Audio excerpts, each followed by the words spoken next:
안녕하세요. 사연 채널을 통해 세상에는 참 다양한 사람들이 있구나 매번 깨닫고 있는 사연 채널 애청자입니다. 오늘은 용기 내 제 사연도 이야기해 보려고요. 행복한 가정은 비슷한 이유로 행복하지만 불행한 가정은 갖가지 사정이 있다는 말이 맞는 것 같아요. 저는 그렇게 행복한 가정에서 자라지는 못했어요. 아버지가 늘 바쁘셔서 어머니하고만 시간을 보내다가 고등학교에 들어가기 전 어머니가 돌아가시면서 아버지와의 사이는 더 대면대면해졌으니까요.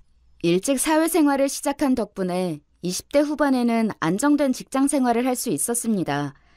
적당히 사람들과 어울릴 줄 알게 되고 회사 생활에서 눈치도 생겼을 즈음 회사에 늦가기 신입이 들어왔습니다.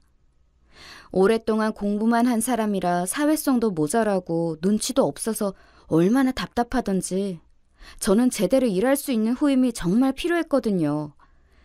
사실 제가 엄마 없이 커서 강박적일 정도로 스스로를 단속하는 편인데 제 눈에 비친 신입이 꼭 아무것도 할 줄 모르던 어릴 적 제 모습같이 뭐예요?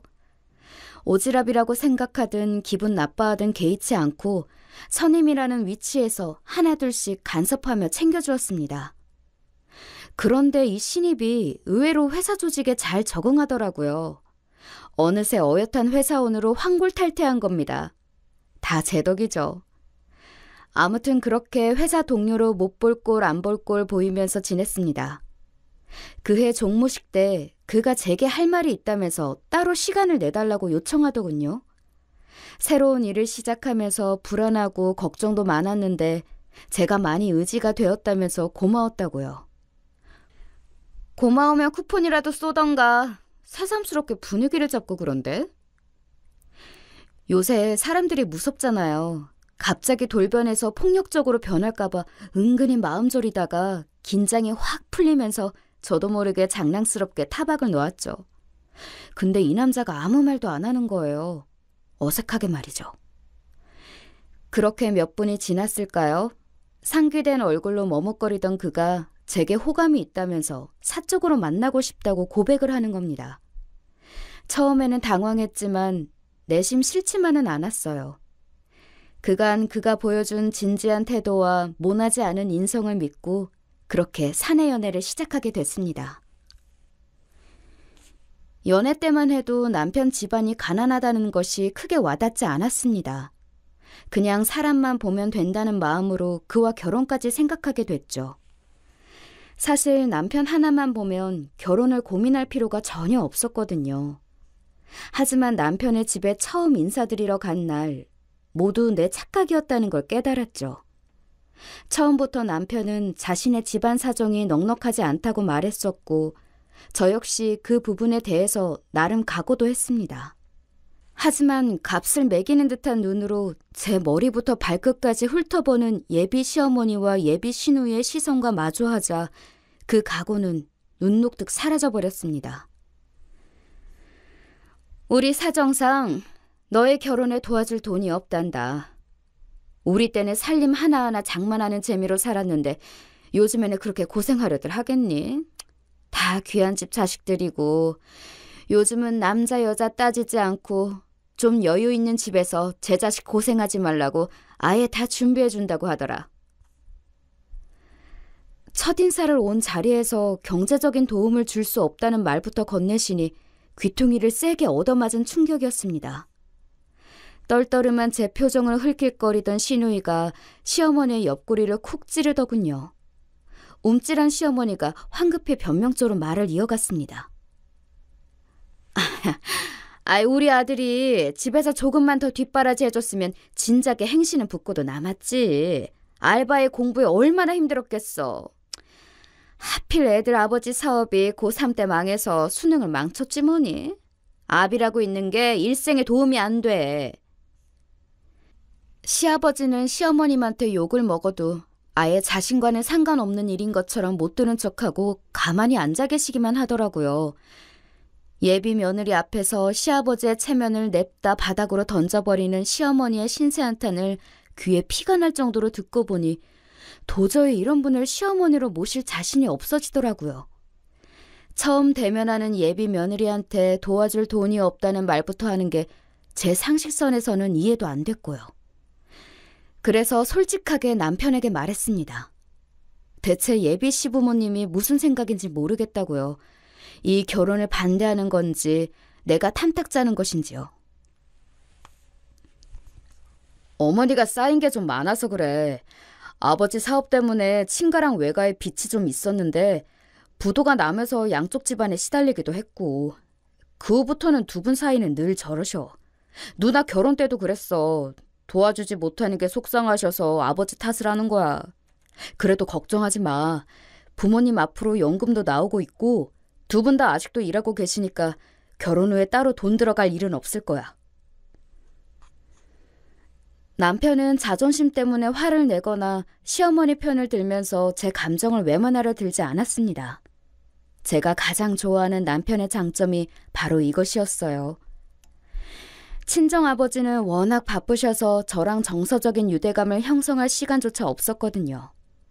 늘 외로웠던 탓에 남편의 모나지 않고 유한 성격이 정말 좋았죠. 그 성격이 사실은 어느 누구와도 싸우려 들지 않으려 한다는 치명적인 약점인 걸 그때는 몰랐던 거죠. 네, 제 팔자, 제가 꼰다는 게 바로 저를 두고 하는 말이에요. 저 때는 사랑으로 모든 게 가능할 줄 알았거든요. 그래도 결혼하기 전에 저 나름대로 준비를 하긴 했습니다. 시댁의 가정 형편보다 시어머니 될 분의 궁색함이 걱정이 된 저는 남편과 상의해서 결혼 전에 서로가 지켜야 할 일을 정했어요. 결혼한 이상 가장 우선순위를 두는 것은 우리의 가정이다. 각자의 본가는 후순위라는 것과 서로에게 억울한 일을 하지 않겠다고요. 그래서 친정에서는 제가, 시댁에서는 남편이 싫은 소리를 도맡아 하기로 했죠. 가장 중요한 시부모님과의 합가는 절대로 불가하다는 점을 남편에게 확답을 받고 결혼했습니다. 시부모님도 저희와 함께 사는 것을 원하지는 않으셨다고 남편이 말을 전해줬지만 듣기 좋게 둘러댄 말이었어요. 결혼 후 시어머니는 분가를 강하게 주장한 제게 기분이 상하셨는지 저를 볼 때면 서운한 티를 내셨고 앙금이 가시지 않는지 공색함이라는 무기로 저를 무척이나 곤란하게 만들곤 했으니까요. 연락 없이 신혼집을 찾아와서 매의 눈으로 살림살이를 하나하나 뜯어보곤 했습니다. 넉넉하지 않은 살림에 오랫동안 고생한 시어머니니까 이해하려고 노력도 해봤습니다. 시어머니의 눈길이 조금 오래 머무른 것이 있다면 제가 먼저 챙겨드리기도 했고요. 그 때문이었을까요? 시어머니가 요구하는 것들이 점점 커졌고 우리 집에서 가져가는 걸 당연하다는 듯이 구셨습니다. 시작은 밑반찬이었습니다. 맞벌이라 집밥 먹기 힘들 테니 밑반찬을 만들어주겠다는 시어머니의 말을 듣자 솔직히 진심인지 그저 챙겨준 물건들에 대한 고마움에 지나가는 말로 하신 말씀인지 분별이 잘 가지 않았습니다. 그래서 어머니 고생하실 것 같다고 정중히 거절하는 신용으로 어머니의 편의를 봐드렸습니다. 그런데 남편이 제 거절이 시어머니의 호의를 무시하는 것처럼 보였는지 시어머니에게 대뜸 밑반찬을 만들어달라고 말을 한 겁니다. 시어머니는 지나가는 말로 하신 거라고 차마 설명할 수는 없었습니다. 그래서 시어머님에게 장 보실 때 쓰시라고 적지 않은 돈도 미리 보내드렸습니다. 하지만 일주일이 지나도 어머님은 연락이 없었고 만들어주신다는 반찬도 오지 않았습니다. 살림하는 입장에서는 적지 않은 돈이 아쉬웠지만 평소에 못 드린 용돈을 드렸다고 생각하자고 마음을 추스리고 아예 기대를 접었습니다. 딱 보름이 되던 날이었습니다. 일요일 아침이라 느긋하게 남편과 함께 쉬고 있는데 난데없이 벨소리를 시작으로 조용하던 집안이 번잡해지고 말았습니다. 시어머니가 전화도 없이 한가득 장을 봐서 신혼집에 들이닥친 겁니다. 아, 어머니! 무슨 장을 이렇게 봐오셨어요? 너희 밑반찬 해달라며! 툭 내뱉는 말에 신경질이 다분히 느껴졌습니다. 먼저 반찬을 해주겠다고 말한 건 시어머님이라고 정정해드리고 싶었지만 며느리는 그저 웃을 수밖에 없었습니다. 엄마 만든 음식이 먹고 싶어서 그런 거지. 엄마 힘들까봐 천천히 해달라고 했잖아. 저는 기대하지 않았지만 남편은 그렇지 못했나 봐요. 저 모르게 시어머님을 계속해서 채근했더군요. 그래도 아들이 자기가 만든 음식을 먹고 싶었다는 말에 시어머니도 마음이 스르륵 풀려 말투가 부드러워졌습니다. 너도 내가 음식하는 걸 봐야 우리 집 식구들 입맛을 알 거 아니니. 그래서 요리하는 김에 다 챙겨왔지. 얼른 와서 보기만 해. 시어머니는 우리 집에서 밑반찬을 만들 생각으로 고추장에 조미료까지 사오셨더라고요. 그 와중에 며느리인 저는 주방에서 대기 상태로 자기 보조를 하라 하고 자기 아들은 피곤하니 방에서 쉬라고 하는 게 아니겠습니까? 남편과 저는 같은 직장에서 똑같은 일을 하는데 자기 아들은 쉬고 며느리는 일하라니 대체 무슨 심보일까요? 엄마, 우리 집에서 요리는 내 담당이야. 내가 아내보다 더 잘해. 제 편을 들어준다는 남편의 말에 시어머니가 도끼 눈을 하고 저를 쳐다봤습니다. 세아가 너는 요리를 전혀 못하니? 친정에서 대체 뭘... 하긴 네가 가르쳐줄 안사돈이 안 계셨구나. 엄마, 돌아가신 장모님 얘기는 왜 꺼내? 누나는 엄마도 있는데 왜 맨날 삼촌밥을 하는데? 그것도 냄비밥도 아니고 전기밥솥인데. 엄마가 누나한테 밥하는 것도 안 가르친 거야? 남편이 저를 대신해 항의하자 시어머니가 입꼬리를 잘게 떨면서 얼른 말을 바꾸었습니다. 아우, 나 좀 봐. 별 뜻 없이 할 말인데 기분 나빠하지 마렴. 내가 사람들을 허물없이 대하다 보니 가끔 생각 없이 먼저 말이 튀어나오잖니. 글쎄요. 왜 꼭 생각 없이 하는 말을 제게만 하는 걸까요? 며느리도 사위만큼 어려운 존재라는 걸 시어머니는 왜 아직도 모르시는 걸까요? 남편이 나서서 시어머니의 만행을 저지했지만 제 마음은 이미 상한 상태였습니다. 친정어머니가 안 계셔서 제가 모르는 게 너무 많다는 시어머니의 말이 거슬리다 못해 마음에 콕 새겨져 버렸으니까요. 하지만 황당한 일은 아직 끝나지 않았습니다. 이렇게 아들 며느리까지 동참시켜 하루 종일 만든 반찬을 시댁은 물론 시누인의 집것까지 싸들고 간 것입니다. 이럴 바에야 차라리 반찬 가게에서 사 먹고 말지. 돈은 돈대로 들고 원치 않은 노동에 시어머니가 무심코 내뱉은 말에 상처까지 받아서 온통 불만스러웠습니다. 그 와중에 자기가 한 밑반찬이라고 감탄하면서 꾸역꾸역 잘만 먹는 남편이 어찌나 꼴보기 싫은지 젓가락을 뺏어버리고 싶었습니다. 결국 그날 결혼하고 처음으로 부부싸움을 하고 말았죠. 시어머니의 불쾌한 행동은 점점 도를 넘어서고 있었습니다. 시시때때로 찾아와 제 살림살이를 눈여겨보면서 인터넷에서 대량으로 시킨 물티슈부터 주방 세제, 선물로 들어온 술이나 건강기능식품은 물론 제가 안 입는 옷까지 찾아내서는 버리면 아까우니 자신이 입겠다면서 챙겨가지고 가는 게 아니겠습니까? 달갑지 않았지만 시시콜콜 따지는 것도 어딘가 치사하고 대수롭지 않은 일에 예민하게 구는 것 같아서 무던하게 넘기려고 무진장 노력했습니다. 그런데 제 그런 노력도 시어머니의 궁색함을 따라갈 수는 없었습니다. 예, 사돈 어른이 어느 경찰서에 계신다고 했지? 갑자기 친정아버지가 근무하시는 경찰서를 묻는 시어머니의 말에 덜컥 가슴이 내려앉았습니다. 시어머니가 엉뚱한 일을 저질렀을 거라는 사실보다 친정아버지를 곤란하게 만들 거라는 확신이 들어서 절대로 알려드리지 않기로 결심했습니다. 어머니, 무슨 일이신데요? 사실 말이다. 내가 아주 억울한 일을 당했지 뭐냐. 중고 거래하면 안 되는 게 있는 줄 어떻게 알았겠니? 응? 알고 보니 시어머니는 우리 집에서 얻어간 것을 본인이 사용하셨던 게 아니더라고요. 중고거래 사이트에서 올려서 싸게 되팔아 몰래 금전적 이익을 취한 겁니다. 남아도는 물건을 나눔했다고 친다면 사실 별거 아닌 일이 됐을 겁니다. 제게 연락해 친정아버지께 부탁을 드리라는 말은 안 했겠죠. 하필 건강기능식품을 가져가서 되팔다가 적발당해 몇백만 원이나 되는 벌금이 선고된 겁니다. 절대로 이런 일을 친정아버지께 말씀드릴 수는 없었습니다. 알린다 하더라도 아버지가 하실 수 있는 일이 아니었어요. 이런 일은 변호사가 필요한 일이라며 한마디로 거절했죠. 아니, 남들은 백이 없어서 안달인데 이런 일도 처리 못하시는 거면 사돈 어른이 능력 없는 거 아니니? 이런 걸 적반하장이라고 하겠죠? 엄마가 법을 어긴 건데 왜 장인어른을 탓해? 설마 장인어른한테 엄마 벌금 내지 않게 해달라고 부탁하려는 거야? 난 억울하다고. 이런 걸 팔면 안 된다고 크게 써놔야지. 나처럼 눈이 침침한 노인애들은 어떻게 알겠니? 엄마 처음 올린 거 아니잖아. 엄마가 올린 내역들 다 확인했어. 엄마 경고받고 내린 홍상 진액도 있던데 실수라면 선처해달라고 호소라도 하지. 엄마는 알면서 올린 거잖아. 남편이 무섭게 시어머니를 몰아세웠습니다.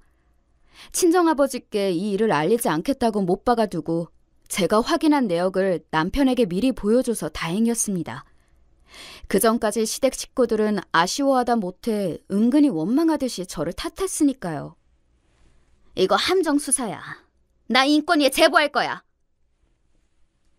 뭘 잘했다고 인권위까지 들먹이는 건지 울며 불며 억울해하는 시어머니는 행정소송까지 불사하겠다며 생떼를 부렸습니다. 그런 시어머니를 가족들이 설득하는 방법은 대신 벌금을 내주는 것뿐이었죠. 물론 그 돈은 남편의 주머니에서 나갔습니다. 저는 모른 척했고요. 남편이 자기가 쓸 용돈을 시어머니에게 드린 것까지 참견할 수는 없으니까요. 그래도 여기까지는 그래도 실수라고 생각하고 넘어갈 수 있었습니다. 깜빡하고 옷에서 꺼내지 못한 5만 원을 빨래에서 뒤늦게 발견한 날이었어요. 축축한 돈을 말리려고 식탁에다 놔두고 저는 볼일을 보러 나갔다가 들어왔습니다. 식탁에 돈이 사라져 있었습니다. 처음에는 남편이 치운 줄 알고 별 생각 없이 지폐 행방을 물었죠. 남편의 얼굴이 일순 굳어지는 게 아니겠어요? 그 순간 직감했죠. 저 없는 사이에 어머님이 오셔서 남편 모르게 지폐를 집어간 것을요. 내가 잠깐 편의점 가면서 가지고 갔어. 안방까지 가서 지갑 들고 오는 게 귀찮아서. 남편이 허둥대둥 둘러대는 말을 들으면서 저는 비난도 위로도 하지 않고 남편에게 다가갔습니다. 더듬더듬 이어지던 변명이 뚝 끊겼습니다. 남편이 제 눈을 못 마주치더군요. 평상시와 달리 짜증보다는 안쓰러움이 밀려왔습니다. 말없이 남편을 안아주었습니다. 잔뜩 긴장한 남편의 등이 손바닥으로도 느껴졌습니다. 아무 말도 하지 않았지만 남편도 제 마음을 아는 것 같았어요. 그렇게 둘이서 한참을 말없이 안고만 있었습니다. 이때까지는 남편이 제 편을 드는 게 당연하다고 생각해서 미처 남편의 표정을 보지 못했어요. 부끄럽기도 하고 화도 나기도 하지만 애써 참는 그 얼굴을 보는데 남편이 너무 불쌍하더라고요. 남편의 괴로움을 알 것 같았어요. 저에게도 그런 순간이 있었으니까요. 생판 남 앞에서 부모 욕을 듣는 것도 힘든데 자기가 사랑하는 사람 앞에서 제 부모의 못난 모습을 보이는 건 너무 슬픈 일이죠. 자꾸 시어머니를 탓하는 제 태도는 남편이 아무리 성격이 좋다고 해도 부부의 관계를 망칠 것 같았어요. 이대로 계속 남편을 몰아세우면 언젠가는 우리 둘 다 지쳐버리지 않을까 그런 걱정도 들었고요. 제가 참은 까닭일까요? 그날은 남편이 평소와 다른 행동을 하더군요. 저와 시어머니의 눈치를 살피며 번번이 문제를 피해만 가던 사람이 시어머님께 단호하게 굴더라고요. 집에 연락 없이 오시지 말라면서 살림살이 좀 마음대로 가져가지 말라고 언급했습니다. 남편에게 한 소리를 들은 시어머니는 기어이 시누이에게 가서 하소연을 하셨나 봐요. 시누이가 전화로 고부간에 끼어들어서 왜 등신 같은 짓을 하는 거냐며 남편에게 따지더군요. 얼마나 소리를 지르는지 스피커폰도 아닌데 목소리가 다 들렸습니다. 시누이는 남편이 공부할 때 실질적으로 뒷바라지를 해줬기에 남편도 시누이 앞에서는 늘 낮은 자세를 취했던 터라 이번에도 별 기대 없이 남편을 물끄러미 응시만 했었죠. 누나가 이렇게 하는 거라고 가르쳐줬잖아. 무슨 소리냐니? 기억 안 나? 예전에 누나가 사돈 어른한테 야단 맞는데 매형이 못 들은 척하고 앉아있는 거 보고 오만정이 떨어졌다며 누나가 엄마한테 와서 이혼할 거라고 울고불고 하면서 나보고 부인 편 하라고 했잖아. 절대로 남의 편 하지 말고. 폰을 뚫고 들려오는 날카로운 목소리에 간간히 육두문자와 울음소리가 묻혀 들려왔지만 남편은 단호하게 대꾸하며 통화를 끝냈습니다. 남편이 달라진 게 반가웠지만 변한 남편의 태도가 못마땅한 시어머니는 제가 중간에서 남편을 꿰는다고 생각했는지 며느리를 괴롭힐 새로운 방법을 찾아왔습니다. 시어머님은 아이 문제로 저를 닥달하기 시작한 겁니다. 너희 결혼한 지도 꽤 됐는데 왜 아무 소식이 없니? 며느리 몸에 이상이 있는 거 아니니? 이런 건 친정엄마가 신경 써서 보약이라도 지어 먹여야 하는 건데. 저희보다 먼저 결혼한 시누이 부부도 아이가 없지만 시어머니가 보약을 지어줬다는 말은 들어본 적이 없었습니다. 오히려 시매부 앞에서 아이 키우며 사는 것보다는 부부끼리 하고 싶은 거 다 하면서 사는 게 좋은 거라고 말씀하시는 걸 여러 번 들었거든요. 아무리 딸과 며느리는 다르다지만 시어머님의 표현 방식이 마음에 들지 않았습니다. 제가 마음에 안 들어도 친정을 들먹이며 말할 것까지는 없잖아요. 이런 게 자격지심일까요? 왜 같은 말도 상대를 기분 나쁘게 하는 건지 정말 시어머니를 이해하려고 해도 저로서는 역부족이었습니다. 그 후로도 시어머니는 가족끼리 모일 때면 늘 아이가 없는 게 제 탓인 양 저를 몰아세웠습니다. 그럴 때마다 저는 하자 있는 인간 같았고 아이가 없으면 시누이네 부부처럼 부부 사이가 소원해질 것 같은 두려움마저 들었습니다. 지금이야 잘못된 생각임을 알지만 그때는 눈앞에 보이는 게 다였어요. 시어머니 말처럼 아이가 없어서 이혼을 들먹인다는 시누이네 부부처럼은 살고 싶지 않았거든요. 고민 끝에 남편과 난임 치료를 받게 됐죠. 시어머니는 그조차도 마음에 안 드는지 치료비가 아깝다고 저희 부부 앞에서 여러 번 지적했습니다. 돈 아까운지 모른다면서 자기 같으면 그 돈으로 효도나 할 거라는 등 제가 여러모로 생각이 짧다고 투덜거렸습니다. 시작은 늘 시어머니 입에서 시작하지만 책임을 지거나 처리해야 하는 건 늘 저희 부부 차지였습니다. 도와줄 생각이 없으면 오지랖을 부리지나 말 것이지 표리부동한 시어머니의 행동을 떠올릴 때마다 정말이지 미칠 것 같았습니다. 다행히 몇 달 후에 제 선택이 틀리지 않았음이 드러났죠. 얼마 지나지 않아 귀한 선물을 받았으니까요. 무려 쌍둥이였어요. 소식을 들은 친정아버지도 무척 기뻐하셨습니다.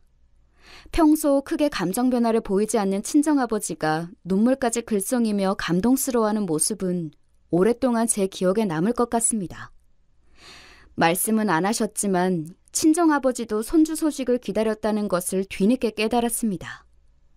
다만 시어머니와 달리 제게 스트레스를 주고 싶지 않아서 일부러 언급하지 않으셨던 거죠. 담비처럼 찾아온 임신 소식에 제 생활도 다시 평안을 되찾을 것 같은 기대감이 들었습니다.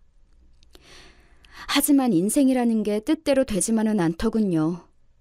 남편이 갑자기 지방으로 파견을 가게 된 겁니다. 이전까지는 같은 회사에 다니면서 남편과 함께 출퇴근했던 저로서는 난감한 상황에 맞닥뜨리게 됐습니다. 남편이 파견된 지방은 대중교통이 좋지 않아서 자차가 필요했거든요. 홀몸이 아닌 제가 대중교통으로 출퇴근하게 된 거죠. 남편은 장기 렌트를 해서라도 제게 차를 주고 가려고 했는데 그 소식을 들은 친정아버지가 통 큰 선물을 해주셨습니다. 초산이고 쌍둥이를 가진 게 걱정이 된다면서 출퇴근할 때 사용하라고 카니발을 사주신 겁니다. 경찰 공무원으로 정년퇴직을 앞둔 아버지가 대출을 받아 사주신 차였습니다. 은퇴 자금까지 손 벌린 만큼 가까웠던 부녀지간이 아니라서 계속 거절했지만 아버지가 빌려만 주는 거라고 못을 박아서 염치 없이 차를 받았습니다. 부녀지간에 너무 남처럼 대하는 거 아니냐고요? 타인처럼 서먹한 부녀지간이라면 믿어지실까요? 형사인 아버지는 제가 어릴 때부터 워낙 바쁘셔서 집에 잘 들어오지 않으셨고 엄마 혼자서 저를 양육한 거나 다름이 없었습니다. 가정 안에서 아버지의 빈자리만큼 아버지와의 관계도 서먹할 수밖에 없었죠. 하시는 일이 거친 만큼 때때로 체포했던 범죄자로부터 협박 전화도 오고 수사하는 사건에 관련된 이들이 집에까지 찾아와 소란을 피우는 일도 잦았습니다. 동네에서는 우리 집과 가까이 지내면 행여 범죄자에게 해코지 당할까봐 어느 누구도 가까이 하지를 않았습니다. 억울한 일을 당할 때도 아무도 도와주지 않았습니다. 뒤늦게 소식을 듣고 온 아버지가 소란을 부린 사람들을 잡아가면 엉망이 된 집안 살림을 묵묵히 정리하는 엄마의 등을 보면서 아버지를 미워하는 감정이 커져만 갔습니다. 한 번은 같은 반 친구들이 엮인 폭력 사건을 담당하게 된 형사가 아버지라는 게 알려지게 되면서 저는 졸업할 때까지 친구들 사이에서 따돌림을 받아야 했습니다. 아버지 잘못이 아님을 알면서도 늘 마음속에는 아버지에 대한 원망이 남아 있었습니다. 그런데 아이를 품어보니 부모의 마음을 헤아리게 되더군요. 아버지도 무엇보다 가족과 함께 있기를 원했을 거라고요.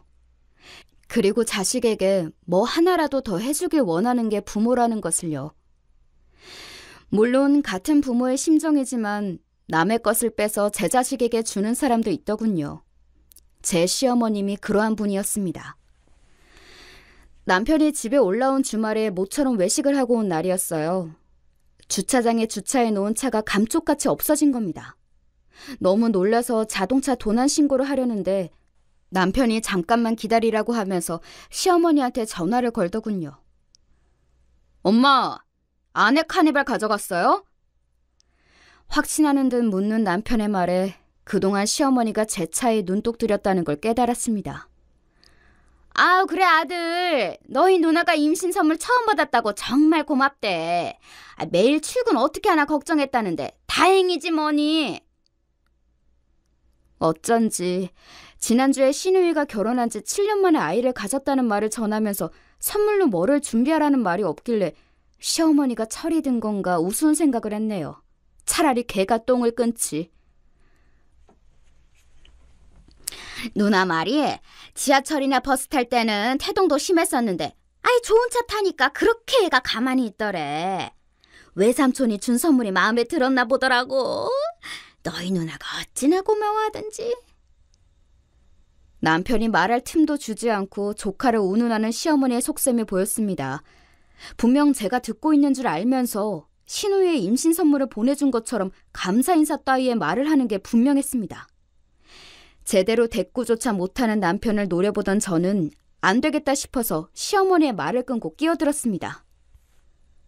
어머니, 그 차는 제 친정아버지 명의로 된 차예요. 그걸 말도 없이 가져가시면 어떡해요? 어머, 그랬니? 아이, 난 몰랐다. 장인어른이 사주셨다고 하길래 명의도 우리 아들 앞으로 해주신 줄 알았지. 차를 사줘도 딸 명의로 사주지 누가 사위 명의로 사주겠어요. 말 안 되는 시어머니의 변명은 계속 이어졌습니다. 차 빌려주기로 너희끼리 상의 다 한 거 아니었어? 난 얘기가 다 된 줄 알았지. 안 그랬으면 어떻게 네 시누이한테 차를 가져다 줄 생각을 했겠니? 차는 이미 빌려줬고 임신 선물이라고 준 차를 어떻게 뺏어오냐는 뒷말이 이어지자 분통을 터뜨린 건 제가 아닌 남편이었습니다. 장인어른이 임신 선물로 주신 차를 엄마가 뺏어갔잖아. 나한테 엄마가 뭐라고 그랬어. 아내가 출퇴근 안 하는 주말에만 누나가 사용할 수 있게 해달라고 했잖아. 그리고 내가 언제 차 가져가랬어? 아내한테 물어본다고만 했잖아. 사람이 너무 황당한 일을 겪으면 대꾸조차 못한다고 하더니 제가 딱 그랬습니다. 교묘하게 남편 탓을 하며 이간질하는 시어머니의 행동이 불쾌했고 남편의 순진함에 화가 났습니다. 사람이 얼마나 부끄러운지 모르고 살면 이런 어처구니 없는 짓을 벌이는 걸까 싶더라니까요. 정말 독한 마음을 먹고 도난 신고를 해버리고 싶었습니다. 아가, 사실 네 시누이가 유산을 2번이나 했어. 이번에도 유산이 될까봐 안정기 될 때까지 말을 안 했다는구나. 미안하지만 너희 친정아버지가 사주신 차는 네 시누이가 이대로 사용하면 안 되겠니? 며느리, 너는 아직 배도 많이 나오지 않았고 또 너희 회사는 너희 집하고 그렇게 멀지 않잖니? 그래요. 처음부터 솔직하게 부탁했다면 출퇴근 안 하는 주말 정도는 빌려줄 수도 있었겠죠. 같은 임산부고 습관성 유산이 될까봐 조심스러운 것도 마음이 쓰였을 테니까요. 하지만 허락도 받지 않고 차를 가져가다니요? 이건 도둑질이잖아요. 게다가 주인 없는 집에 들어가서 자동차 키까지 가져갔다면 의도 자체가 불순한 거 아닌가요? 엄마는 그걸 지금 말이라고 하는 거야? 누나한테 당장 차 가져다 놓으라고 해! 우리 부부를 살살 달래던 시어머니는 남편이 굽히지 않자 버럭 성질을 내고는 시누이에게 직접 말하라면서 이내 전화를 끊더군요. 시어머니의 그런 태도에 화가 날 대로 난 남편이 혼자서 시누이를 찾아갔지만 끝내 만나지 못하고 돌아왔습니다. 남편은 시누이에게 차를 가져다 놓지 않으면 도난 신고를 할 거라고 문자로 통보했습니다.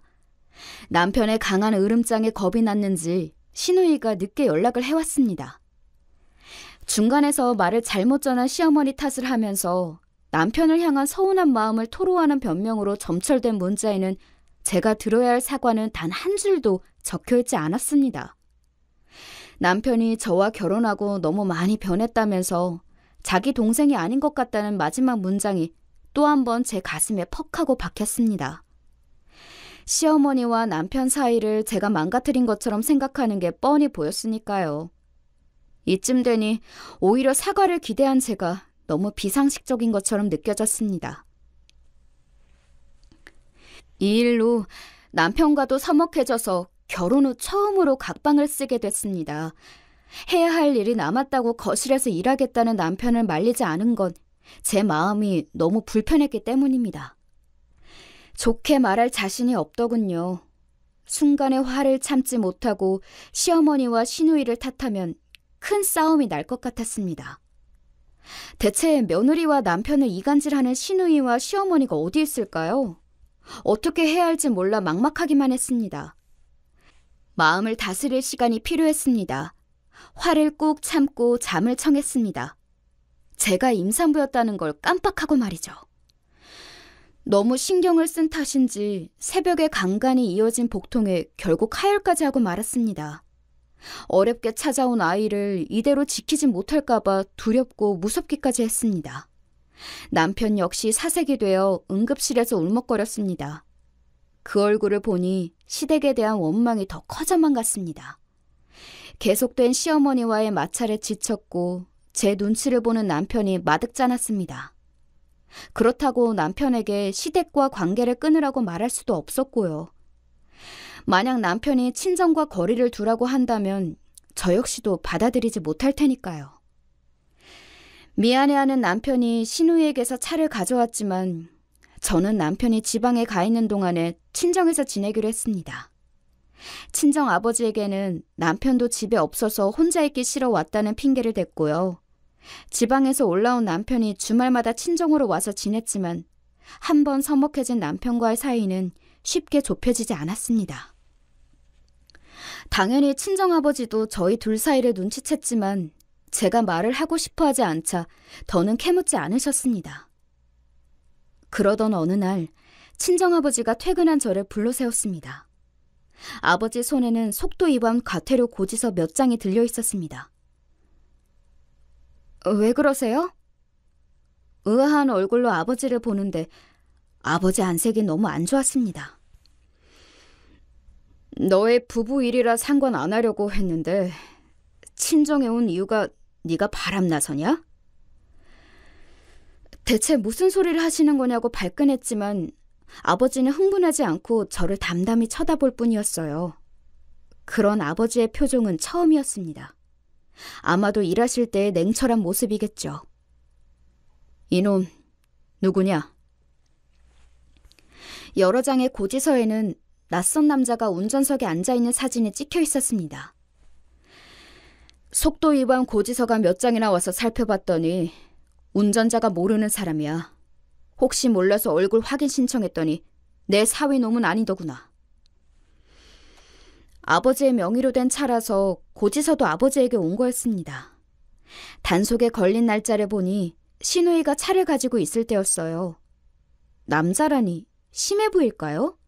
하지만 아버지가 들고 온 모자이크 되지 않은 사진의 남자는 저도 처음 보는 남자였습니다. 입에 담지 못할 생각이 머릿속을 스쳐 지나갔습니다. 제 표정이 잔뜩 굳어지자 아버지는 더 충격을 받은 얼굴로 드문드문 말을 꺼냈습니다. 설마 애도 그 남자의... 지금 무슨 소리를 하시는 거예요? 저도 처음 보는 사람이란 말이에요. 직업병일까요? 아버지는 절대 사람들 말을 고지곧대로 믿는 분이 아니었습니다. 결국 저는 그동안 있었던 시어머니가 한 짓을 이야기할 수밖에 없었습니다. 당연히 아버지가 사주신 카니발 이야기도 나왔고요. 남편의 행동도 마음에 들지 않고 시어머니의 행동을 도저히 참아줄 수가 없다는 얘기를 하면서 그동안 참았던 눈물이 펑펑 쏟아졌습니다. 아버지는 가만히 듣고만 계셨어요. 아무 말도 없어서 잘 살고 있는 줄만 알았던 거죠.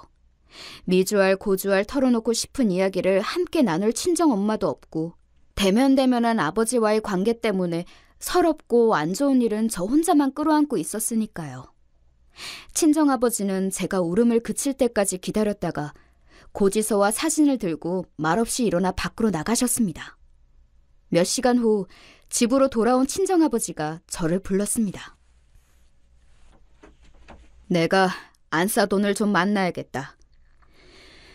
친정아버지를 따라 시댁에 가는 길에 가슴이 조마조마했습니다. 시어머니에게서 따지시려는 걸까요? 상식 밖의 행동만 하는 시댁 식구를 친정아버지가 어떻게 감당할 수 있을까 걱정이 앞섰습니다. 시댁에는 마침 시어머니 혼자만 계셨습니다. 어머, 사돈, 연락도 없이 무슨 일이세요?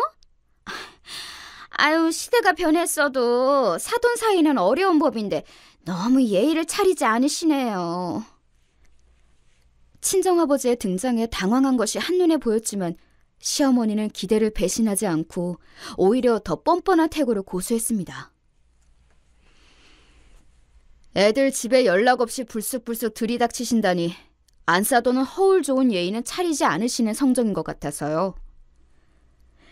애들로 표현하셨지만 당신은 예의를 안 차리면서 왜 내가 차려야 하느냐고 묻는 말이었습니다.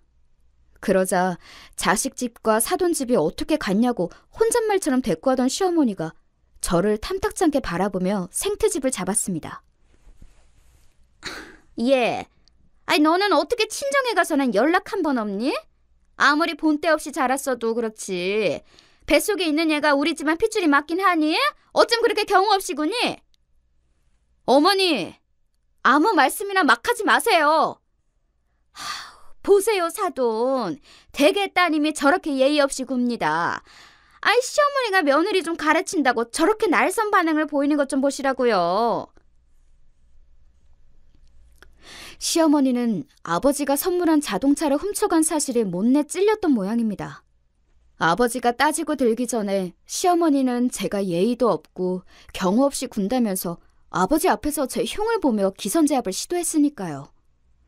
친정아버지의 얼굴에서도 예의상 짓고 있던 미소가 사라졌습니다.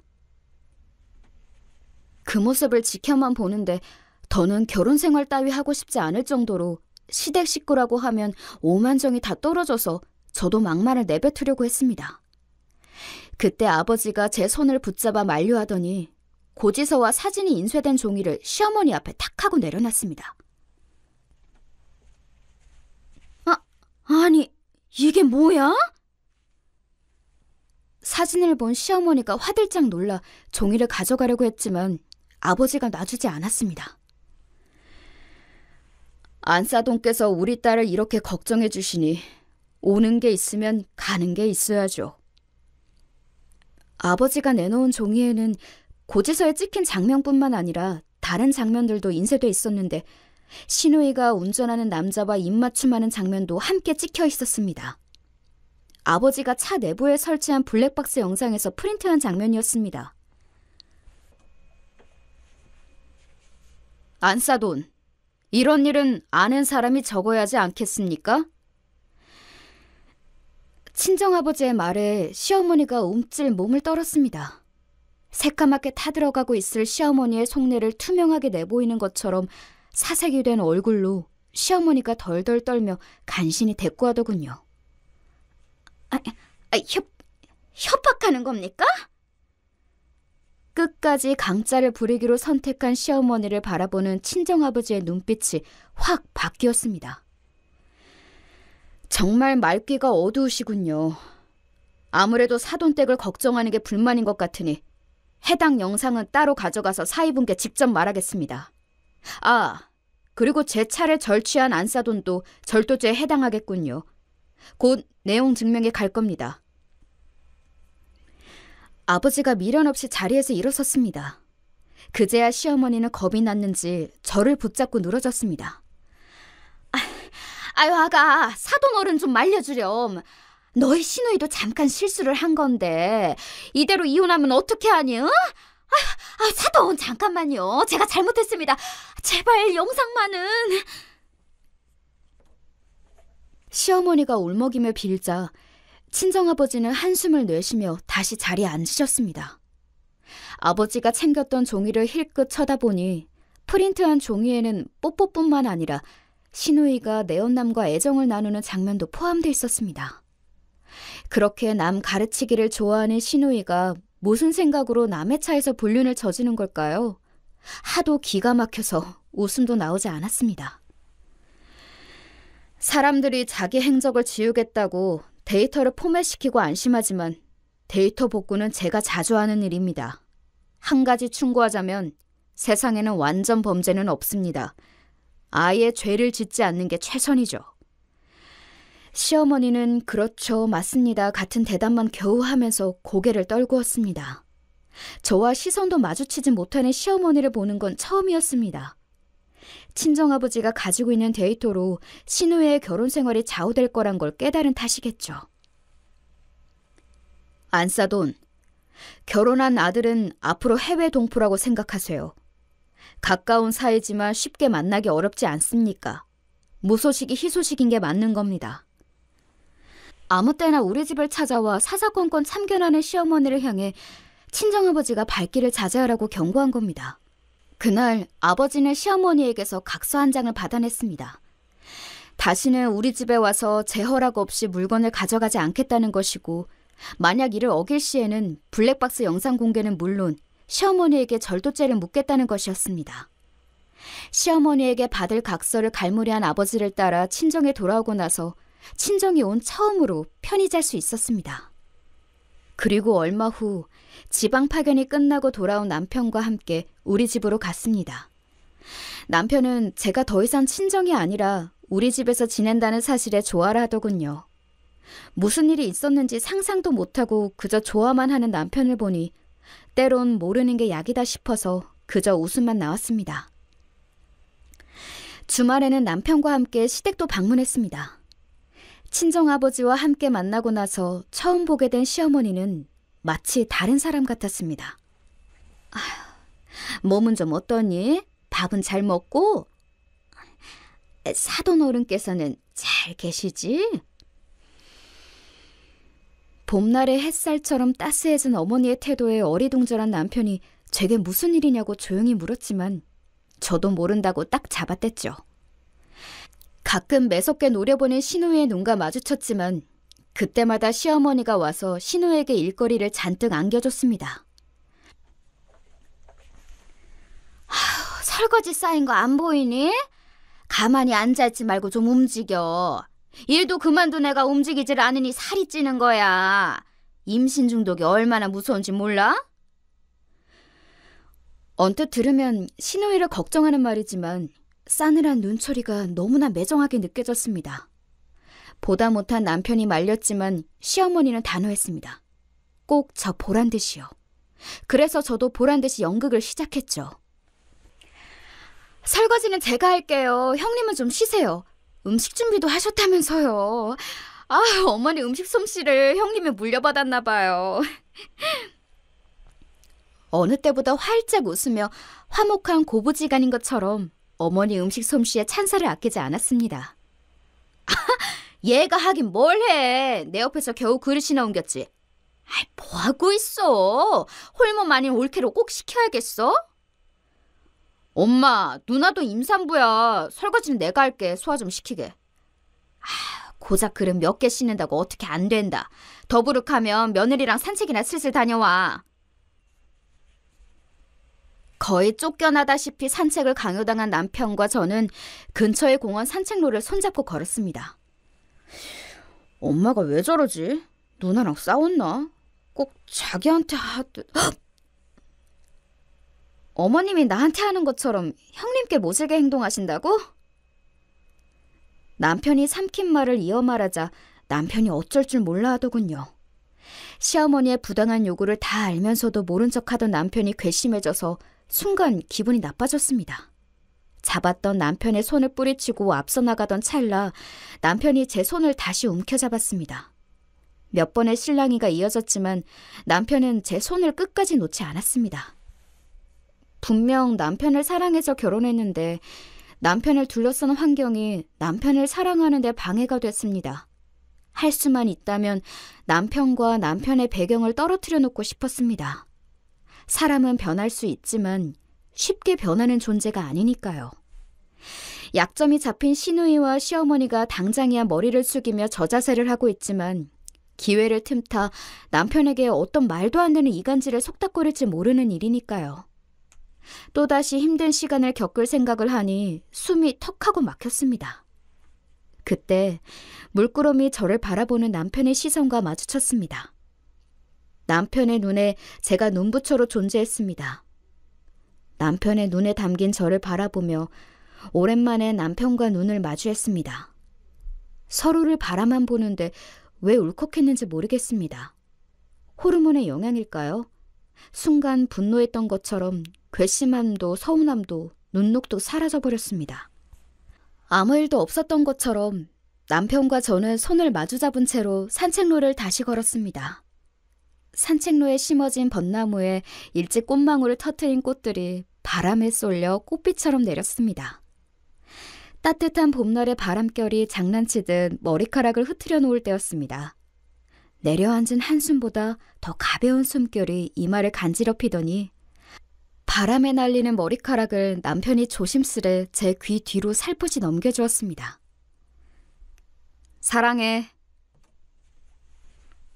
힘들게 해서 미안하다는 사과도 버텨줘서 고맙다는 감사 인사도 아닌 뜬금없는 사랑 고백에 저도 모르게 피식 웃어버렸습니다. 제가 웃어버리자 남편은 다시 한번 상기된 얼굴로 사랑을 고백했습니다. 화난 저를 달래려고 엉겁결에 둘러댄 말은 아니었습니다. 제 손을 덮는 온기처럼 남편의 고백이 그동안 상처받아 응달에 숨어있던 제 마음을 어루만지는 게 느껴졌습니다. 마침내 제 마음에도 봄이 온 것 같았습니다. 남편을 둘러싼 환경이 변한 건 아닙니다. 시어머니도 여전하시고요. 가끔 친정아버지의 안부를 묻는 시어머니의 눈빛이 사나워질 때가 있습니다. 만에 하나 우리 딸이 이혼하면 너도 이혼이다는 의지가 읽힌다고 할까요? 누구 마음대로 이혼인지 시어머니의 오만한 생각을 비웃어주고 싶었습니다. 그때마다 친정아버지가 시매부의 안부를 물었다는 말을 남편이 시어머니와 시누이에게 전하게 하면 다시금 시어머니의 기죽은 모습을 볼 수 있으니까요. 그나마 다행일까요? 시매부의 사업이 잘 되는 모양입니다. 이런 상황에서 시어머니와 시누이가 먼저 그 일을 털어놓지 못할 거라는 확신이 들었습니다. 문득 시누이가 가진 아이가 시매부의 아이일지 궁금해졌지만 어차피 그 문제로 마음을 졸여야 하는 건 제가 아닌 시누이와 시어머니 아니겠어요? 시어머니가 시누이를 대하는 태도를 눈여겨보던 남편도 이제는 자연스럽게 깨달은 모양입니다. 시어머니의 공색한 행동이 사실은 사람 돼가며 저지르는 짓이란 걸 말입니다. 남편도 더 이상 시어머니가 악의는 없는 분이고 생각 없이 말하는 것뿐이라고 변명하지 않았습니다. 눈만 마주치면 잡아먹을 듯 노려보는 시누이와 말은 상냥하지만 싸늘한 눈빛으로 대하는 시어머니를 어떻게 편들 수 있겠어요. 그것도 쌍둥이를 가진 아내 앞에서 말이죠. 한동안 시어머니와 시누이에게 이유를 묻는 것 같았는데 입이 있다고 아무 말이나 할 수 있는 건 아니죠. 시어머니가 벌인 짓을 누구한테 말할 수 있겠어요? 결국 남편은 시어머니와 시누이가 제게 큰 잘못을 저질렀다고 여기더라고요. 남편은 저 보기가 부끄러웠는지 점점 시댁과 거리를 두더군요. 저는 그날 이후로 명절이나 특별한 날만 시댁 식구와 만났는데 1년에 5번 정도 됩니다. 그 정도 횟수야 진상짓 하는 상사와 식사한다고 생각하면서 시댁 식구 앞에서 웃는 낯으로 견딜만 합니다. 이런 저를 남편이 안다면 상처받겠지만 어쩔 수 없잖아요. 진상 상사는 회사를 그만두면 피할 수나 있지 시댁은 이혼하기 전까지는 끊을 수도 없는데 제 마음이라도 편해야죠. 마음이 편하니 인생이 훨씬 풍요로워졌습니다. 출산하고 회사에 복직한 저 대신 육아휴직한 남편이 정년퇴직한 친정아버지와 함께 쌍둥이를 육아 중이거든요. 고부간의 갈등을 한 차례 겪은 탓에 장서간도 그만큼 힘들지 않을까 염려했지만 기우였습니다. 서먹했던 장인과 사위는 쌍둥이 육아를 통해 더 친밀해지고 있거든요. 다행히 일이 잘 해결돼서 이렇게 제 사연도 얘기할 수 있게 됐네요. 만약 친정아버지가 없었다면 제 마음은 여전히 한파가 몰아닥치는 겨울 같았을 겁니다. 가끔은 조금 더 빨리 도움을 요청했다면 어땠을까 싶을 만큼 그간 마음고생했던 날들이 모두 꿈만 같네요. 생각해보면 지금처럼 마음 편하게 지낸 적이 없었던 것 같아요. 세상은 절대로 자기 약점을 남에게 알리지 말라고 하지만요. 살다 보면 원하지 않은 어려움을 만날 때가 있잖아요. 그때마다 홀로 이겨낼 수는 없는 것 같아요. 그럴 때는 사랑하는 사람들을 믿고 이야기부터 시작해보라고 감히 충고하고 싶네요. 어느 순간 해결의 실마리를 찾게 될지도 모르거든요. 그게 말뿐인 위로라고 해도 정말 힘든 사람은 그 말뿐인 위로에서 당장 10분이라도 살아갈 힘을 얻을 수도 있으니까요. 제게 사연 채널은 그런 순간의 연속이었어요. 타인에게는 스쳐 지나가는 이야기들이 제게는 버티는 힘이 됐거든요. 제 사연도 누군가에게 그런 순간의 힘이 됐으면 좋겠어요. 가지마다 봄이 피어나는 것처럼 여러분들의 인생도 활짝 피어나길 바랍니다.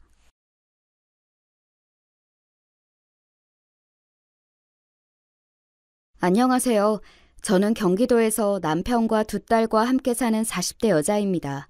아이들과 남편이 집에 혼자 없을 때가 전업주부의 유일한 쉬는 시간이잖아요. 그럴 때마다 혼자 거실에서 유튜브로 사연을 듣고는 하는데 얼마 전에 저에게도 제보하고 싶은 사건이 일어났어요. 인생지사 세옹지마라는 말 다들 아시죠? 인생이란 게 진짜 한 치 앞도 모른다는 것을 알게 되었습니다. 어렸던 저에게 이런 일이 일어났다고 얘기하면 절대 믿지 않을 거예요. 얼마 전에 일어난 사건은 제 어린 시절부터 시작하게 됩니다. 저는 아버지가 없이 엄마와 단 둘이 살았는데 제가 듣기로는 엄마가 아빠의 바람을 목격하고 바로 저를 데리고 집에서 나왔다고 해요. 그때 제 나이가 4살이었으니 저는 아버지 얼굴을 기억하지 못하고 있습니다. 그냥 초등학교도 들어가기 전이었던 나이의 기억은 엄마와 식당에서 살았던 기억이에요. 엄마는 당장 돈이 없으니 저를 데리고 떠돌아다니며 돈을 벌었는데 그중 숙소를 식당에 있던 방 한 칸을 내줬던 곳이 있어 거기서 일했다고 했습니다. 어렸던 저는 다행히 성격이 활발하지 않고 내성적이고 소심하고 겁이 많아 조용히 인형처럼 앉아있어 식당 사장님도 그런 저를 예뻐하셨다고 하더라고요.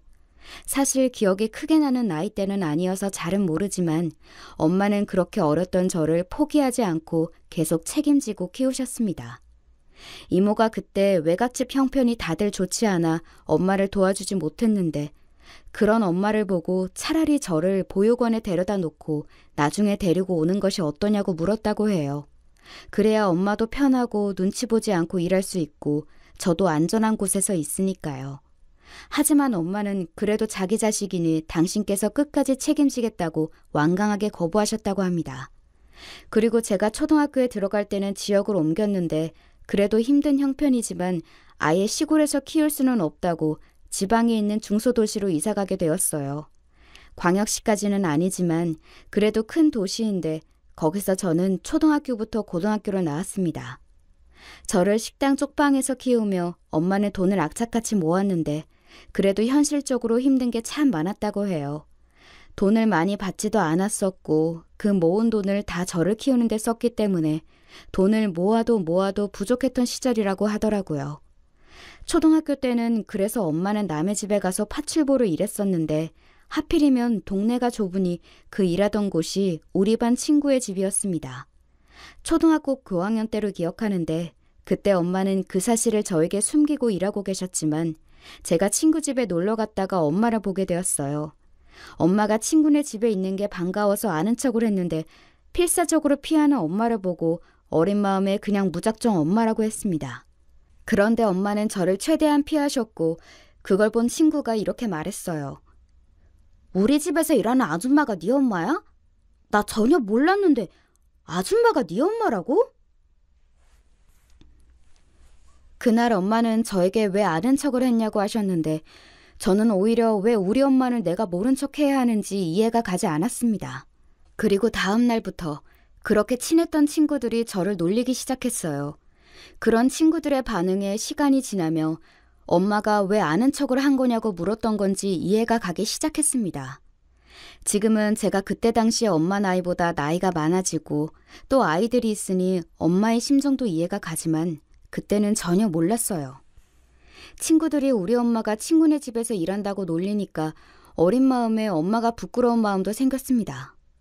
우리 집이 가난하고 또 엄마가 다른 집 친구의 집에서 일한다는 사실은 나이가 들수록 더 곤란해졌어요.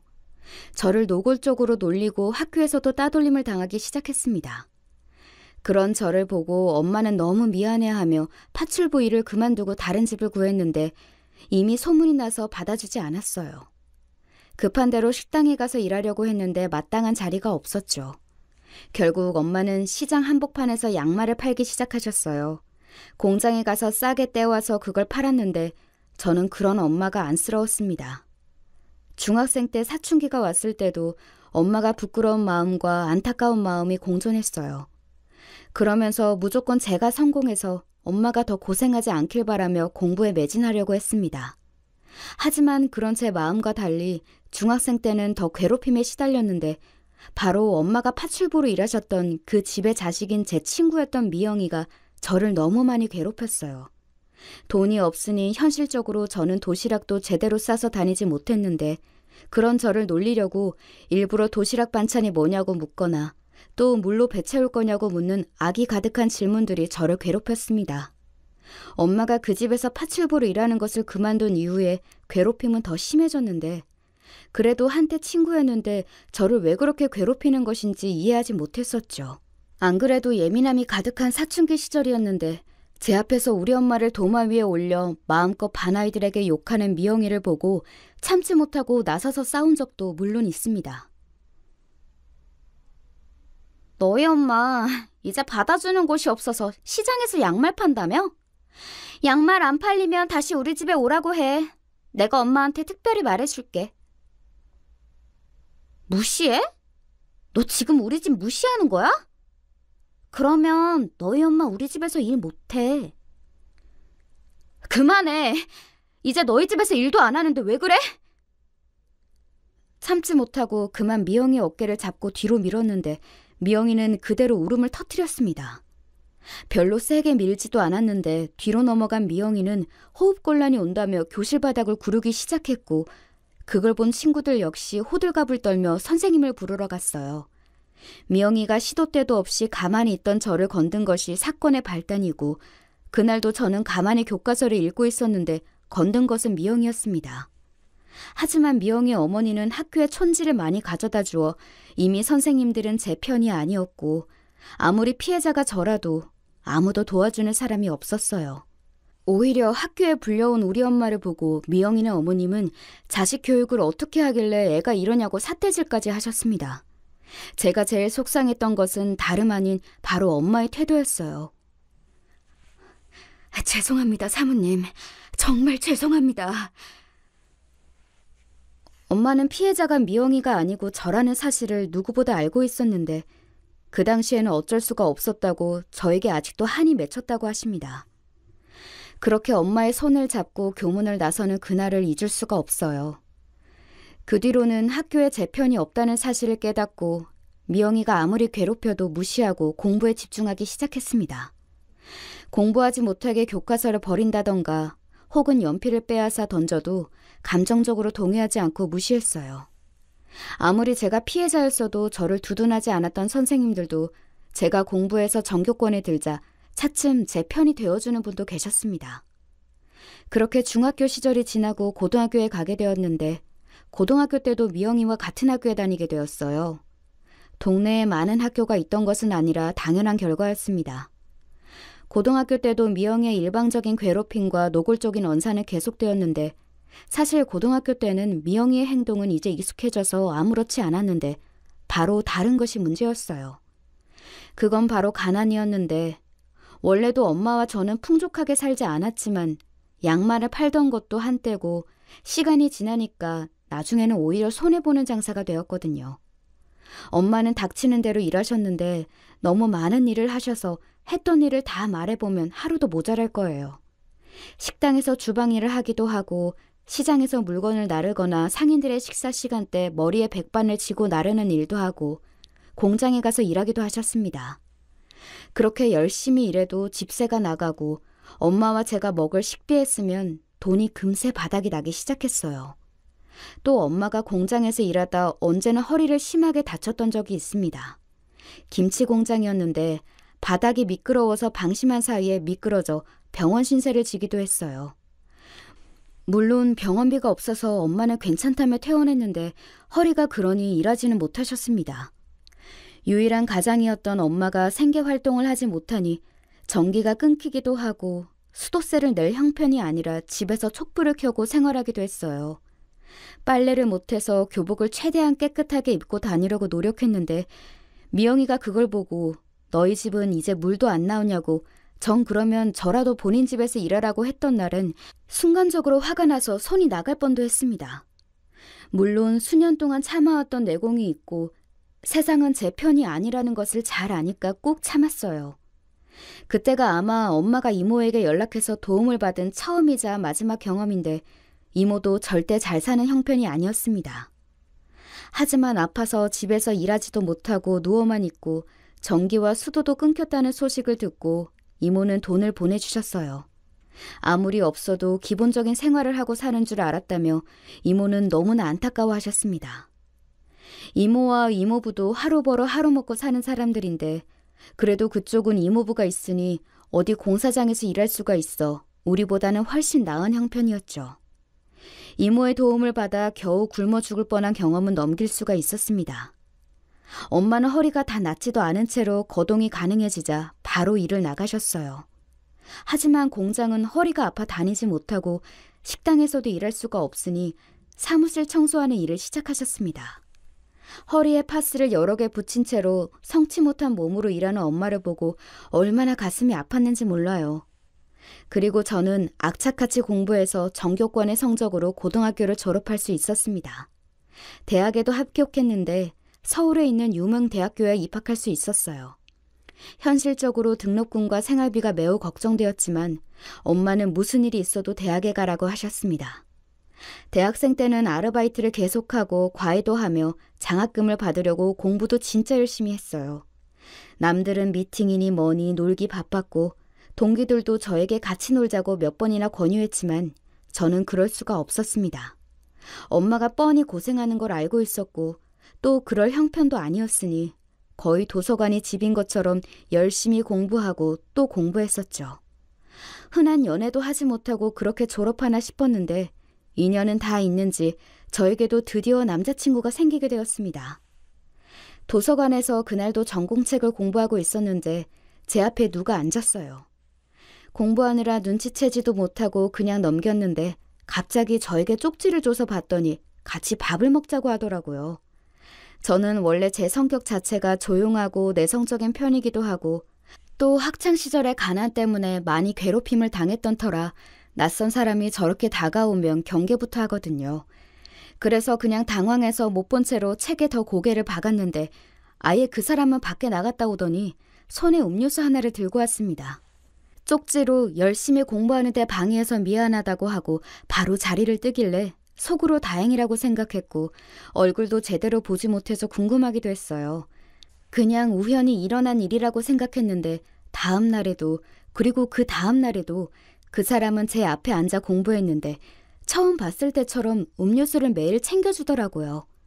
고맙게 받아서 바로 마시니까 밥을 먹자고 했고 그렇게 관계가 발전해 그 사람은 제 인생의 첫 번째 남자친구가 되었습니다. 남에게 말을 거는 것조차 힘들어하는 저에게 많은 영향을 끼친 남자친구는 제가 세상을 배우는데 많은 도움을 주었어요. 조용하고 내성적인 저와 달리 남자친구는 상당히 외향적이고 진취적이었습니다. 남자친구는 도전을 좋아하고 여기저기 다니는 것을 많이 선호해서 저를 데리고 많은 경험을 시켜주었어요. 특히 제가 지방에서 올라와서 서울을 잘 모르니까 그런 저를 위해 한강부터 시작해서 서울 곳곳의 명소들을 소개해줬고 덕분에 제가 타지 생활도 잘 적응할 수가 있었습니다. 요즘도 그때 다녔던 곳들을 지나다니면 기분이 설렐 정도로 그때의 기억은 제 머릿속에 깊이 남겨져 있어요. 왠지 부끄러워 엄마에게는 남자친구가 있다는 사실을 알리지 않았었는데 남자친구가 오히려 저에게 고향에 가보고 싶다고 말해줘서 엄마한테 보여주기까지 했어요. 나이가 그때는 어려서 정식으로 결혼 인사를 드리는 것도 전혀 아닌데 너무 떨려서 심장이 쿵쾅거렸던 기억이 아직도 생생합니다. 엄마는 제가 대학에 가서 연애도 못하고 졸업하나 싶었는데 그게 아니라 천만다행이라고 하며 살가운 남자친구를 보고 정말 즐거워하셨어요. 남자친구와 저는 서로 배려하며 별로 크게 싸우지도 않고 그렇게 둘 다 대학을 졸업하게 되었습니다. 이성 문제도 전혀 없었고 성향과 성격도 비슷한 점이 많아 부딪힐 일 자체가 없었어요. 남자친구가 군대에 갔을 때도 면회도 자주 다니고 외박 나오면 같이 데이트도 하며 끝까지 기다렸고 이성 문제로 싸운 적도 전혀 없었어요. 저야 워낙 내성적이라 친구가 몇 없으니 그렇다 쳐도 남자친구는 성격이 활발해서 친구가 많았는데 제 신경을 거슬린 적이 없었죠. 이렇게 잘 맞을 수 있을까? 스스로 질문도 던져봤는데 언제나 끝은 이 사람이 진정한 내 인연이라는 점이었어요. 여행도 자주 다니고 확실히 연애하고 성격이 많이 밝아져서 엄마가 저보다 더 좋아하며 결혼까지 하라고 재촉할 정도로 마음에 들었습니다. 남자친구의 부모님도 뵙게 되었는데 처음 뵙던 날은 군대 수료식이었어요. 남자친구처럼 다정하고 친절하신 부모님을 보고 이래서 가정 환경이 중요하다고 하는지 알게 되기도 했었죠. 저는 대학을 졸업하고 서울에 있는 증권회사에 취직해서 다니고 있었어요. 원래는 졸업하고 바로 고향으로 내려가서 엄마와 같이 살며 거기서 취업하려 했는데 남자친구와 지내며 서울의 편리함도 알게 되었고 확실히 일자리의 수가 달라 그런 선택을 하게 되었습니다. 남자친구도 2년 후에 졸업하고 대기업에 취업했는데 서로 자리를 잡으니 결혼 얘기가 본격적으로 나오기 시작했어요. 양가 어른들을 미리 보기도 했었고 다행히 부모님들이 다 마음에 들어하셔서 결혼 준비는 비교적 쉬웠습니다. 우리 엄마야 당연히 남자친구를 마음에 들어했었고 시부모님도 제가 마음에 들으셨는지 아버지가 없고 가난한 우리 집을 그렇게 반대하지 않으셨어요. 남자친구를 사랑하는 마음은 가득했지만 한편으로는 만약 우리 집의 조건이 좋지 않다고 반대하시면 그냥 보내줘야겠다고 생각했는데 다행이었습니다. 다른 것은 다 마음에 들고 괜찮았는데 제가 결혼하며 가장 걱정이 되었던 것은 바로 엄마였어요. 엄마는 확실히 제가 대학에 가며 서울로 올라가고 많이 외로워하셨는데 결혼하게 되면 예전처럼 학생이 아니니 시간을 내어 고향에 방문하는 것도 예전처럼 쉽지 않을 것 같았죠. 그런 제 걱정을 알았는지 남자친구는 엄마를 차라리 서울로 모시고 오는 것이 어떤지 물었어요. 제가 그 말을 전달하자 엄마는 처음에는 서울이 무섭다고 거절하셨다가 나중엔 저와 가깝게 살 수 있으니 바로 서울로 올라오셨습니다. 어차피 고향에 있어도 친구가 있다거나 그런 것도 아니라 오히려 일자리가 많은 서울이 낫겠다고 하며 엄마는 올라오셨는데 남편과 제가 살 신혼집과 가까이 방도 얻게 되었습니다. 제가 경제활동을 시작하며 가장 좋았던 점은 엄마에게 드디어 저도 도움을 줄 수 있다는 거였는데 엄마가 방을 얻을 때도 제 돈이 많이 들어갔어요. 사실 결혼에 보탤 수도 있던 돈이라 남편에게 미안했는데 남편은 오히려 그런 저에게 걱정하지 말라고 제 마음이 편한 게 우선이라 했었죠. 그래서 저는 결혼 준비를 하며 남편을 더 사랑하게 되었습니다. 남들은 결혼 준비하며 파혼하기도 하고 많이 싸운다고 하던데 저는 남편의 배려심에 놀랐어요. 시댁은 그렇게 부유한 집은 아니었는데 그렇다고 우리 집처럼 아예 재산이랄 게 없는 수준은 아니었고 시부모님의 도움으로 서울에 방 한 칸을 마련할 수 있었습니다. 남편과 제가 둘 다 일을 하니까 그래도 대출도 갚을 수 있었고 또 그렇게 가난하지는 않게 시작했어요. 시부모님도 좋으시고 남편의 동생인 도련님도 친절하고 남편과의 관계도 아주 좋았고 또 엄마와 가까이 있으니 심적으로 훨씬 안정되어 행복한 신혼생활을 보냈는데 문제는 따로 있었습니다. 바로 아이가 생기지 않았어요. 우리 부부는 결혼 전부터 최대한 아이를 빨리 가지자고 미리 얘기했던 터라 많이 노력했는데 도저히 아이가 찾아오지를 않더라고요. 시부모님이 최대한 신혼을 즐기고 나중에 가지라고 하실 정도로 저와 남편은 온 신경을 거기에 쏟았습니다. 저는 어릴 때 너무 가난하게 살았기 때문에 우리 아이에게는 그런 경험을 절대 하게 하고 싶지 않아 일하며 돈을 많이 모았어요. 혹시 모를 경우를 대비해 아끼고 아껴 돈을 모아서 적금도 많이 들었는데 바로 가장 중요한 아기가 찾아올 생각을 안 해서 그게 참 힘들었습니다. 그런 저를 보고 엄마도 오히려 그렇게 아이를 열렬히 원하면 아이가 부담스러워서 늦게 올 수가 있다고 신혼을 즐기라고 하셨죠. 양가 어른들이 그렇게 말씀하실 때마다 감사한 마음도 분명 있었지만 남편과 저는 아이에 대한 욕망이 더 심해졌어요. 원래 가지지 못하면 자꾸 원하게 되듯 우리 부부는 세상에 존재하는 모든 신들에게 기도도 하고 용하다는 무당까지 찾아다닐 정도로 노력했습니다. 산부인과는 너무 많이 가서 의사 선생님이 오히려 저와 남편에게 다른 것은 다 필요 없으니 제발 마음을 편하게 먹으라고 하실 정도였어요. 아이를 기다리며 월급을 받으면 저에게 투자하지 않고 많은 돈을 저축하며 남편과 노력을 많이 했고 결국 아기 천사가 찾아오게 되었습니다.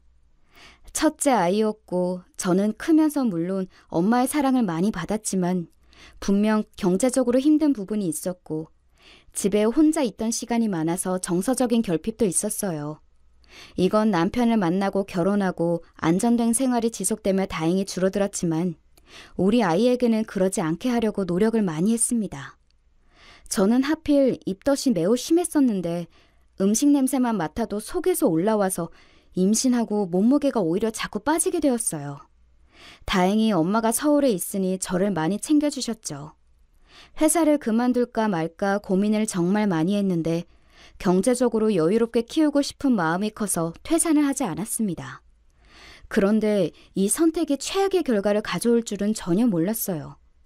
회사 일이 그렇게 편하거나 쉽게 하는 일은 아니었는데 하필 제가 임신했을 때 회사가 급성장하던 시기라 일이 되게 많았습니다. 야근하는 일도 많았고 업무량 자체가 너무 많아 신입을 뽑아도 못 버티고 나갈 정도로 힘든 시기였어요. 우리 팀원들과 팀장님이 매우 좋으셨던 분들이라 제 편의를 많이 봐주셨는데도 제 몸은 더 버티지 못했습니다. 아이를 가지고 싶은 마음만큼 일에 대한 열정도 있던 터라 2마리 토끼를 가지고 싶은 마음이 앞섰던 것이죠. 그리고 첫 아이라 임신은 오히려 초기가 더 위험하다는 소리를 가볍게 듣고 넘겼던 문제도 있었습니다. 그날은 일이 하필 겹치고 겹친 날이라 되게 바쁜 날이었는데 팀원들과 같이 야근하며 자료 정리하고 있었어요.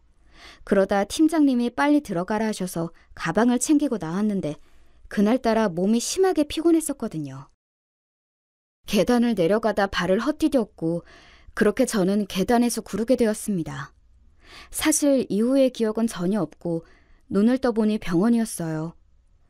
옆에서는 엄마가 제 손을 잡고 울고 계셨고 시부모님도 오셔서 저를 살피고 계셨습니다. 눈치채셨겠지만 그렇게 저는 첫 번째 아이를 임신 초기에 하늘나라로 보내게 되었어요. 처음 그렇게 유산하고는 도저히 그게 현실이라고 믿기지 않아 열심히 부정하며 지내다가 나중에는 후폭풍이 와서 얼마나 우울하고 울었는지 모릅니다. 그냥 가만히 있어도 눈에서 눈물이 나오고 밥 먹을 기력이 없어 먹지 않으니 몸무게가 심각할 정도로 빠져 병원에서 억지로 주사를 맞기도 했어요. 엄마는 그런 제 모습을 보고 너무 안타까워서 몰래 매일 울었다고 하더라고요. 남편도 너무 슬퍼했고 양가에서도 저를 많이 위로해 주었는데 그때는 그게 귀에 들어오지도 않았습니다. 아이를 떠나보내고 그렇게 열정적으로 일하던 일도 흥미가 떨어져서 예전처럼 집중되지도 않았고 너무 힘든 순간이 지속되었어요. 아이를 다시 가질 생각도 들지 않았는데 다시 떠나보내면 그때는 진짜 제가 버티기 힘들 것 같았습니다. 시부모님도 그렇고 우리 친정엄마도 그렇고 저에게 아이 생각은 당분간 하지 말라고 할 정도로 힘든 시기였는데 남편과 서로 많은 대화를 나누며 버텼어요. 그리고 하늘로 간 아이가 동생을 보내주었던 건지 다행히 금방 다시 아이가 찾아오게 되었습니다. 첫 번째 아이와 달리 새로운 아이는 입덧이 있지도 않았어요. 저는 이번 아이는 절대 잃고 싶지 않아 그대로 퇴사하게 되었는데 회사에서는 저를 많이 잡았지만 너무 확고한 마음이라 흔들리지 않았습니다. 일에 대한 열정도 큰 편이었고 실제로 누구나 인정할 정도로 열심히 일하기도 했었는데 그래도 저에게는 우리 아이가 더 소중했었죠. 시부모님은 제가 또 임신했다고 했더니 시댁 행사에 오지 않아도 된다고 하실 정도로 제 편의를 많이 봐주셨어요. 시댁에 제사가 있는데 그것도 괜찮다고 저한테 오지 말라고 하며 시어머니는 몰래 혼자 음식을 다 준비할 정도로 제가 마음 편하게 있도록 도와주셨습니다. 우리 친정엄마도 그때 식당에서 일하고 계셨는데 시간이 날 때마다 요리해서 우리 신혼집으로 가져다 주셨어요. 제가 엄마가 해준 고등어찜을 유난히 좋아해서 엄마는 일부러 시간을 내어 잠도 자지 않고 만들어서 가져다 주시곤 하셨습니다. 그러면서 시부모님 것도 같이 만들었다고 하시며 건네주셨어요. 이렇게 저는 양가 부모님들의 보살핌을 받으며 무사히 출산할 수 있었는데 아이의 성별은 딸이었습니다. 회사도 퇴사했으니 저는 출산하고 아이에게 온 신경을 다 쏟게 되었어요. 아이한테 좋다는 것은 다 해주고 싶어서 그동안 모았던 돈으로 좋은 것들은 뭐든지 다 사주었고 먹는 것에도 온 신경을 많이 썼습니다. 양가 어른들도 우리 딸을 아주 예뻐하셔서 사랑을 많이 받으며 자라고 있었는데 한 가지 문제가 있었어요. 딸이 돌이 갓 지났을 때였는데 한밤중에 갑자기 열이 너무 많이 나서 응급실에 갔는데 돌쟁이 아이한테는 이런 경우가 흔해서 대수롭지 않게 넘겼었습니다. 그런데 시간이 지날수록 아이가 응급실에 가는 경우가 많아졌고 결국 정밀검사를 하게 되었는데 딸은 선천적으로 몸이 좋지 않았어요. 그래도 초기에 발견해서 다행이라고 병원에서 말했는데 저는 그 소식에 너무 충격을 받게 되었습니다. 태교할 때 그렇게 큰 문제가 없어 태어나면서도 멀쩡할 줄 알았는데